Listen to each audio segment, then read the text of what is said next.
जी, मुझे बहुत खुशी है कि हमारे नगर परिषद जोगबनी के एक जो हमारी बहन है, उन्होंने एक पूरे बिहार में कॉमर्स में चौथा नंबर लाया है। मुझे बहुत ही खुशी है और मुझे तहे दिल से उन्हें बधाई देता हूँ। और हमारे उनके माता पिता जो भीम भैया है, उनके परिवार को, पूरे परिवार को मेरे तरफ से ढेर सारा होली का भी शुभकामनाएँ। और इतनी बड़ी जो उन्होंने परचम लहराया है, साक्षी जो हमारी सिस्टर का नाम है, उन्होंने कॉमर्स के पूरे बिहार में कॉमर्स में चौथा नंबर ला करके हमारे नगर परिषद जोगबनी और अररिया जिला का नाम रोशन किया है। इसके लिए उन्हें, उनके परिवार को ढेर सारा शुभकामनाएँ और बहुत बहुत बधाई हो।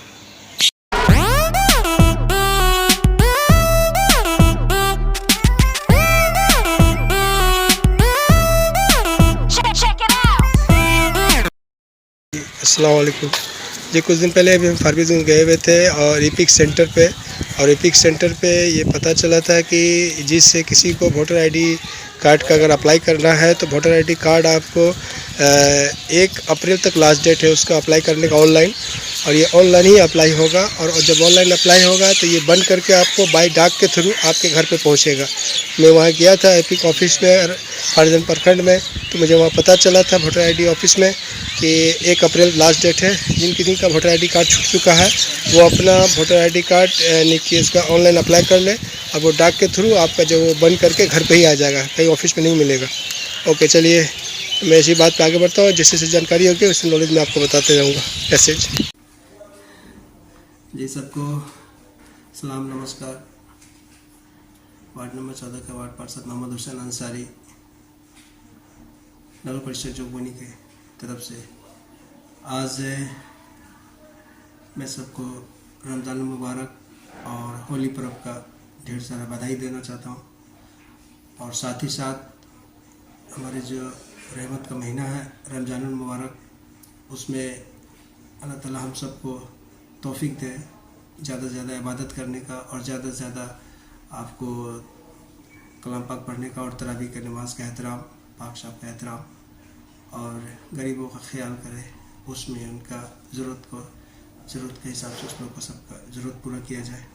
साथ ही साथ होली पर्व का भी ढेर सारी हमारे भाई लोग को बधाई हो। भाईचारा का ये पर्व है और इस पर्व में एक चीज़ का ध्यान रखना है कि कहीं चोट उठ ना लगे और आँखों को ज़्यादा बचा के चलना है, ताकि इसमें आँख पे कहीं कुछ रंग ना पड़ जाए, और अपने आप को फुल्ली सेफ्टी के साथ ये पर्व मनाना है ताकि किसी तरीक़े से किसी को कोई तकलीफ़ ना पहुँचे।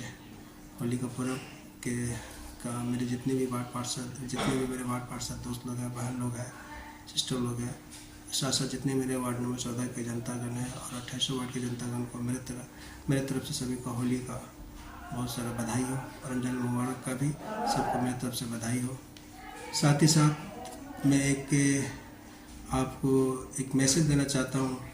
ये वीडियो बनाने का एक मकसद है, मैसेज देना चाहता हूँ। मैं आपको 22 तारीख को फारबिसगंज प्रखंड ब्लॉक में गया था कुछ वीडियो साहब से मिलने के लिए भी और कुछ जानकारी लेने के लिए अपने वार्ड का बारे में, या हमारे नगर परिषद जोगबनी का 28 वार्ड की जो समस्या था, जो मैंने आपको एक वीडियो बनाया था, जो कि मैं एक आवेदन में दिया था कार्यपालक पदाधिकारी जी को बंसावाली के आधार पे। बंसावाली जो हम लोग का अभी रोक लगा हुआ है, और मैं कुछ दिन पहले सीओ साहब के पास गया था। सीओ साहब से बोले थे कि अभी हम लोग को कोई चिट्ठी नहीं दिया गया है और अभी हम लोग कोई आपका बंसावाली नहीं बना सकते हैं। पंचायत का बना रहे हैं लेकिन नगर परिषद का नहीं बना सकते हैं। उस आवाज़ में कुछ दिन पहले चेयरमैन साहिबा भी हमारी बंसावाली बना रही थी, फिर उन्होंने भी ब्रेक कर दिया कि फिर उन्होंने बोला कि मुझे कोई लिखित चिट्ठी नहीं आया। फिर मैं वीडियो साहब से मिलने के लिए पुनः में गया था, तो पता चला वहाँ पर कि उनके जो स्टाफ है, उनके स्टाफ, वीडियो साहब से मेरी मुलाकात नहीं हो सकी, लेकिन स्टाफ से मेरी मुलाकात ही बड़ा हो उससे। उन्होंने बताया क्या कि वहाँ पे टेक्स्ट जुरागा के जरिए ही बनेगा, लेकिन लिखित को चिट्ठी नहीं मिल सका। और मैं ठीक है, होली के फिर पुनः बाद में जाता हूँ ऑफिस, वीडियो साहब से मैं फेस टू फेस मिलूँगा और उनसे मैं फुल्ली जानकारी लूँगा इस बंसावाली के बारे में, जिसकी वजह से हमारे वार्ड के साथ साथ 28 वार्ड के जनता लोग का बहुत सारा बंसावाली रुका हुआ है, जिसकी वजह से उनकी बहुत सारी कोई ज़रूरत की काम रुकी हुई है। तो मैं इसका जल्द से जल्द पहल करके इस बंसावाली का निराकरण निकाल करके जल्द से जल्द बंसावाली बनाऊँगा। और रहा दूसरी बात है कि सबसे महत्वपूर्ण बात यह है मैं आपको इस वीडियो के जरिए बताना चाह रहा हूँ। जिस किसी को वोटर आईडी कार्ड बनाना है, तो मैं कल लिपिक ऑफिस में गया था। उसी समय मैं फर्जन ब्लॉक में ही, प्रखंड में ही वो ब्लॉक में ऑफिस है उनकी, मैं वो ब्लॉक में गया। मैं उनके पदाधिकारी से मिला, मैं उनके स्टाफ से मिला, तो उन्होंने मुझे जानकारी दिया है कि यहाँ पे वोटर आईडी कार्ड तो नहीं बन रहा है, लेकिन सभी ऑनलाइन हिसाब से बन रहा है। ऑनलाइन से किसी भी CS में जा कर के आप ऑनलाइन बना सकते हैं और ऑनलाइन अप्लाई कर सकते हैं। फिर हमने बोला कि सर, अगर ऑनलाइन में अप्लाई करूँगा तो फिर मुझे मिलेगा क्या वोटर आईडी कार्ड? तो उन्होंने मुझे बताया कि ये वोटर कार्ड आपको डाक के ज़रिए आपके घर पे पहुंचेगा। आपको जो एड्रेस लिखा रहेगा आधार कार्ड के ज़रिए, या जो आपने जो एड्रेस लिखा होगा वोटर आईडी कार्ड बनाने वक्त में, तो वो आपको वहाँ पे आपको डाक के थ्रू आपके घर पे पहुंचेगा। तो इस ऑफिस से भी कोई कंसल्टेंट नहीं है और कोई यहाँ ना आवेदन भी देना है, ना ही आपको यहाँ से कोई कार्ड मिलेगा।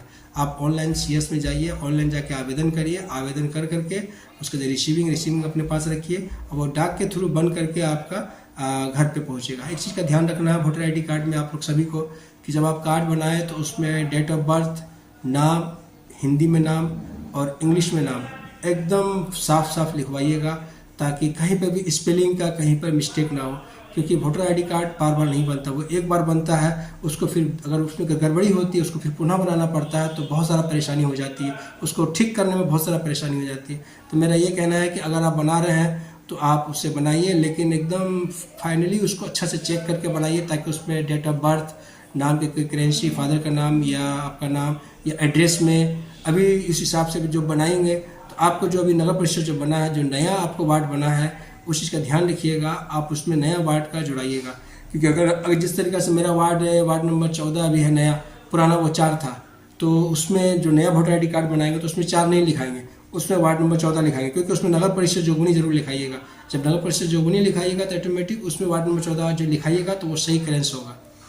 अब रहा दूसरी बात कि वृद्धा पेंशन के बाद, अभी अपने वार्ड नंबर 14 का सिर्फ वृद्धा पेंशन के लिए बैठेंगे। अब वृद्धा पेंशन में जितने भी हमारे वृद्ध आदमी लोग हैं जिसकी एज 60 साल हो गया, जिसका आधार कार्ड में याद रखिएगा, जिसका आधार कार्ड में 60 साल हो गया है, उसी का वृद्धा पेंशन फॉर्म भरा जाएगा। अन्यथा अगर एक दिन भी कम होगा, अगर 59 साल भी होगा तो आपका नहीं बनेगा। 60 साल से प्लस होगा, उसी का वृद्धा पेंशन भरा जाएगा। आपको करना है क्या, उसमें डॉक्यूमेंट क्या क्या लगेगा मैं आपको बता देता हूँ। सबसे पहले लगेगा वृद्धा पेंशन में डॉक्यूमेंट आपको आधार कार्ड का छाया प्रति, उसके बाद आपको लगेगा वोटर आईडी का छाया प्रति, उसके बाद आपको लगेगा बैंक अकाउंट। किस अकाउंट में आपका खाता है वो आपके नाम से होना चाहिए, जिसके नाम से आधार कार्ड है उसी के नाम से बैंक अकाउंट होना चाहिए। और उस अकाउंट को जो फोटोकॉपी कराइएगा बैंक पासबुक का, उसको एकदम साफ साफ कराइएगा, ताकि हम उसको पढ़ सके। उसमें अकाउंट नंबर लिखा रहता है बहुत महीन अक्षर से, उसको ताकि हम उसको पढ़ करके हम उस फॉर्म पे भर सके। तो आपको आधार कार्ड और वोटर आईडी कार्ड और आपको बैंक अकाउंट, इतने ही आपको लगेगा। और फोटो आपको 2 पीस लगेगा, पासपोर्ट साइज फोटो आपको 2 पीस लगेगा। ये चीज़, इतने ही डॉक्यूमेंट्स सब अपना आप लोग तैयार करके रखिए। ज़्यादा से वृद्धा पेंशन में ध्यान रखिएगा, डेट ऑफ बर्थ होना बहुत ज़रूरी है, मतलब है कि 60 साल प्लस होना। इसमें मेरे साथ मैं किसी का वृद्धा पेंशन भर रहा था, इस बीच मुझे एक और मैं अपने YouTube के जरिए, मैं मेरे जो YouTube देख रहे हैं वीडियो, जो वृद्धा पेंशन के जो मेरे जो समझ रहे मेरे वार्ड के या अदर वार्ड जितने भी जो देख रहे हैं मेरे वीडियो को, उसको थोड़ा सा समझ ले।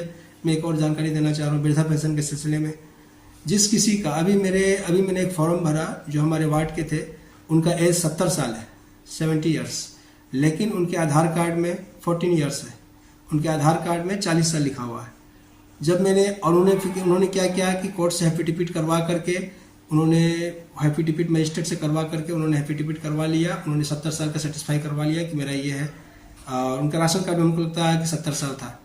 लेकिन जब मैं इस फॉर्म को लेकर के मैं ब्लॉक गया, ब्लॉक जाने के बाद जब मैं वहाँ से सबमिट जो मैं जमा कर रहा था, तो उन्होंने मुझे बताया क्या कि ये नहीं हो पाएगा, आधार कार्ड में आपको इसको एंट्री कराना ही होगा, एफिडेविट के जरिए आपका नहीं होगा। हर हालत में आपका आधार कार्ड में उसका एज सबमिट करना होगा। तो फिर कैसे क्या किया जाए, तो फिर उन्होंने बताया क्या कि आप उस आदमी का उसी एफिडेविट से जा करके जन्मदाता वाला फॉर्म भरे, जन्मदाता का फॉर्म भर करके उसमें मेरा साइन होता है, आंगनबाड़ी का साइन होता है, और फिर वो आपको जाके RTPS आपको फारबिसगंज में ब्लॉक में जा करके वहाँ जमा कर दिया जाता है। वहाँ से आपको 20 डेज एंड 15 डेज के अंदर आपको उनका जन्मदाता बन के उनके हाथ में आ जाएगा। फिर वो जन्मदाता लेके फ़ौरन आप वहीं फर्जन ब्लॉक में ही आपको गेट पे आपको हमारे सोनू भाई का जो आधार केंद्र है, आप वहाँ जाएंगे और वहाँ पे उसके आधार पे आपका आधार कार्ड, आपका ऑलरेडी आधार कार्ड आपके पास है, उसी आधार कार्ड को आपको उसमें बर्थ सर्टिफिकेट लगा करके और फिर से दोबारा वो मेंशन कर करके उसमें एज आपको वो ऑटोमेटिक चेंज हो जाएगा।